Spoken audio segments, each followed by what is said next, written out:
नमस्कार दोस्तों, स्वागत है आपका आज के मुख्य समाचारों में। जी हाँ दोस्तों, आपको यहाँ पर देखने को मिलेंगी सुबह से लेकर शाम तक की तमाम बड़ी खबरें, मुख्य समाचार, ब्रेकिंग न्यूज़ अपडेट्स के रूप में।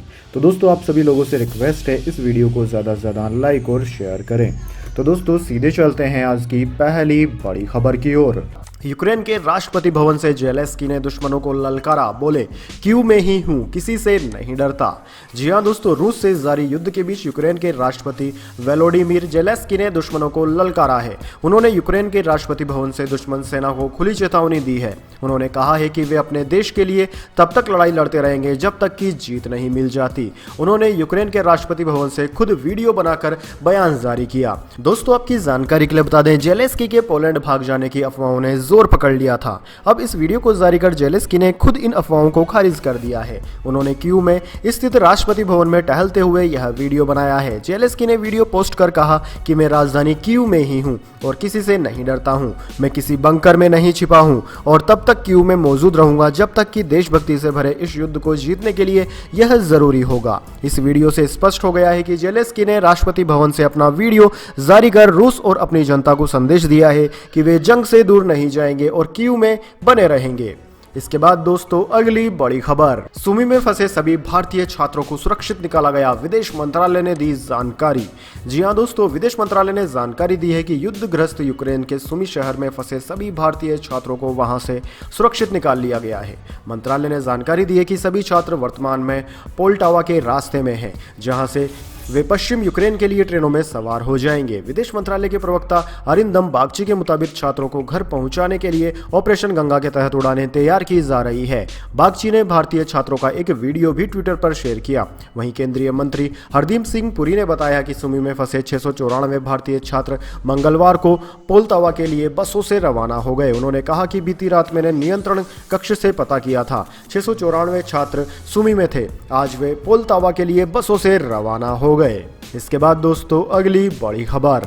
इंटरनेशनल फ्लाइट्स रिज्यूम्ड, 2 साल बाद फिर शुरू होंगी कमर्शियल उड़ानें, केंद्र सरकार ने किया ऐलान। जी हां दोस्तों, केंद्र सरकार ने फैसला किया है कि 27 मार्च 2022 से एक बार फिर नियमित तौर पर निर्धारित कमर्शियल अंतर्राष्ट्रीय पैसेंजर सेवाओं की शुरुआत की जाएगी, जिसके तहत उड़ानें देश से बाहर भी जा सकेंगी और बाहर की उड़ानें देश में भी आ सकेंगी। कोरोना के चलते करीब 2 साल पहले केंद्र ने निर्धारित अंतर्राष्ट्रीय उड़ानों पर पाबंदी लगा दी थी। हालांकि दोस्तों, अब नागरिक उड्डयन मंत्रालय ने जानकारी दी है कि उड़ानों को फिर से बहाल किया जा रहा है।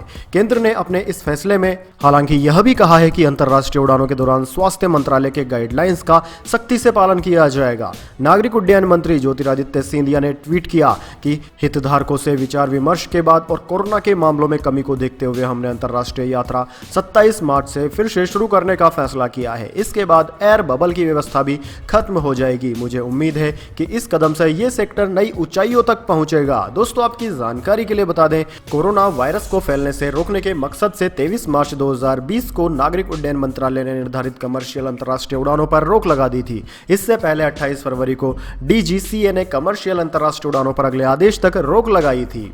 इसके बाद दोस्तों, अगली बड़ी खबर। रूस को लगा बड़ा झटका, ऊर्जा क्षेत्र की दिग्गज कंपनी शेल नहीं खरीदेगी रूसी तेल और प्राकृतिक गैस।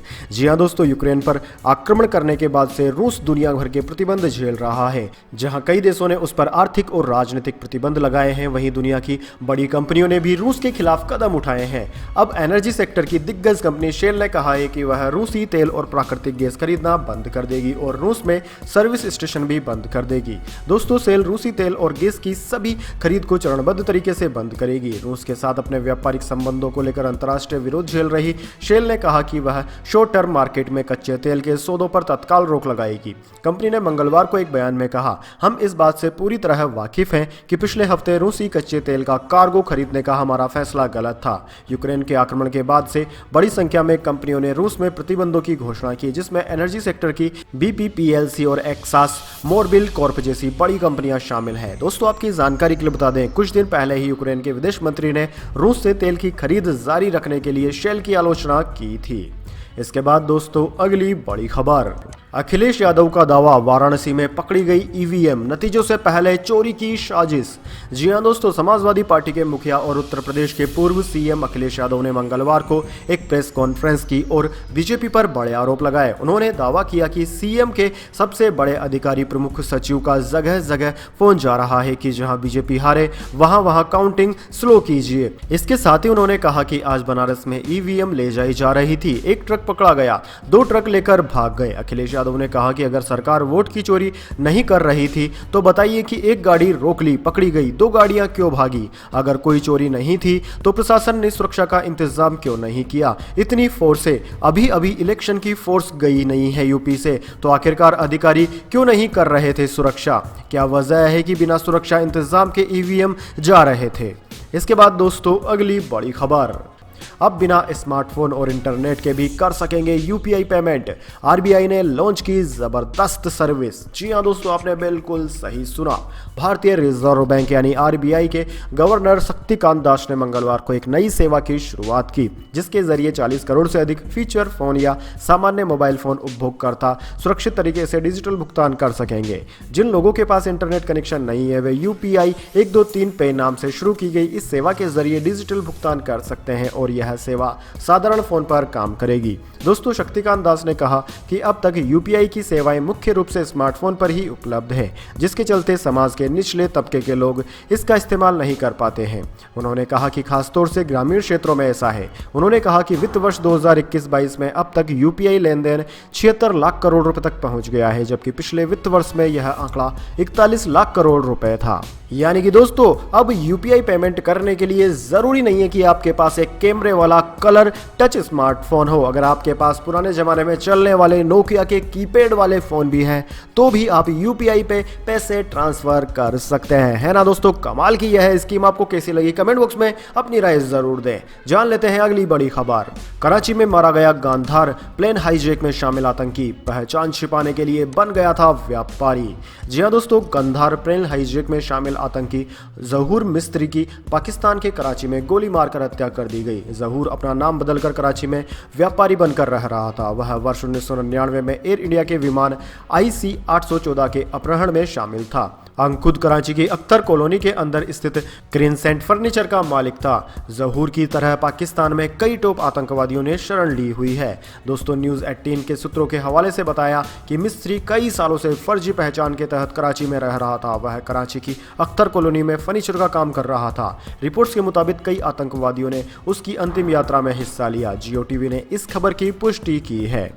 इसके बाद दोस्तों अगली बड़ी खबर, एप्पल ने रूस में आईफोन बेचना कर दिया बंद। इससे कंपनी को एक दिन में 24 करोड़ रुपए का लगेगा नुकसान, लेकिन एप्पल सहन करने को है तैयार। एप्पल का रूस में बिक्री पर 15% का है हिस्सा। जी हां दोस्तों, एप्पल ने यूक्रेन और रूस जंग के बीच रूस के मार्केट में अपना प्रोडक्ट बेचने से मना कर दिया, जिसकी वजह से आईफोन के सेल्स रेवेन्यू में हर दिन कम से कम 3 मिलियन यानी कि करीब 24 करोड़ रुपए और सालाना 1.14 बिलियन डॉलर करीब 8,769 करोड़ रुपए का नुकसान हो सकता है। लिथुआनिया स्थित ऑनलाइन शॉपिंग पोर्टल बर्गा के अनुमानों के मुताबिक यह अमाउंट एप्पल का रूसी बाजार में हासिल हिस्सेदारी और कंपनी के 2021 तक बिक्री के रेवेन्यू पर आधारित है। दोस्तों, एप्पल का रूस पर बिकने वाला स्मार्टफोन की बिक्री का 15% हिस्सा है, जो ओवरऑल बिक्री के तीसरे स्थान पर है। दक्षिण कोरिया की कंपनी सैमसंग 34% के साथ टॉप पर है और शाओमी 26% के साथ तीसरे नंबर पर है। इसके बाद दोस्तों अगली बड़ी खबर, दूसरे टेस्ट मैच में रोहित शर्मा ने कराई घातक प्लेयर की वापसी, श्रीलंका की टीम में फैल गई दहशत। जी हां दोस्तों, बिल्कुल सही सुना। भारतीय टीम इस समय रोहित शर्मा की कप्तानी में बहुत ही प्रचंड फॉर्म में चल रही है। माहौली में हुआ पहला टेस्ट मैच भारतीय टीम ने 222 रन और 1 पारी से जीता था। टीम इंडिया बेंगलुरु में होने वाला दूसरा टेस्ट मैच जीतकर सीरीज पर कब्जा करना चाहेगी, जिसके लिए दूसरे टेस्ट मैच से पहले टीम इंडिया ने एक घातक खिलाड़ी की वापसी की है। भारतीय ऑलराउंडर अक्षर पटेल श्रीलंका के खिलाफ दूसरे टेस्ट में खेलने के लिए पूरी तरह तैयार हैं, जो 12 मार्च से बेंगलुरु में शुरू होने वाला है। दोस्तों, चोट के साथ साथ कोरोना से उभरने वाले अक्षर ने स्पिनर कुलदीप यादव की जगह ली, जिन्हें टीम से बाहर कर दिया गया है। इससे पहले टेस्ट के लिए टीम की घोषणा करते हुए बीसीसीआई के बयान में उल्लेख किया गया था कि अक्षर की फिटनेस का आकलन के आधार पर दूसरे टेस्ट के लिए चयन किया जाएगा। दोस्तों, आपकी जानकारी के लिए बता दें, अक्षर पटेल ने महज 5 टेस्ट मैचों में 11.86 की की औसत से 36 विकेट लिए हुए हैं। संजय रावत का केंद्र सरकार पर बड़ा आरोप, कहा ईडी अब बीजेपी की एटीएम मशीन बन गई है। जी हां दोस्तों, शिवसेना के सांसद संजय रावत ने आज मंगलवार को केंद्र सरकार पर बड़ा हमला बोला।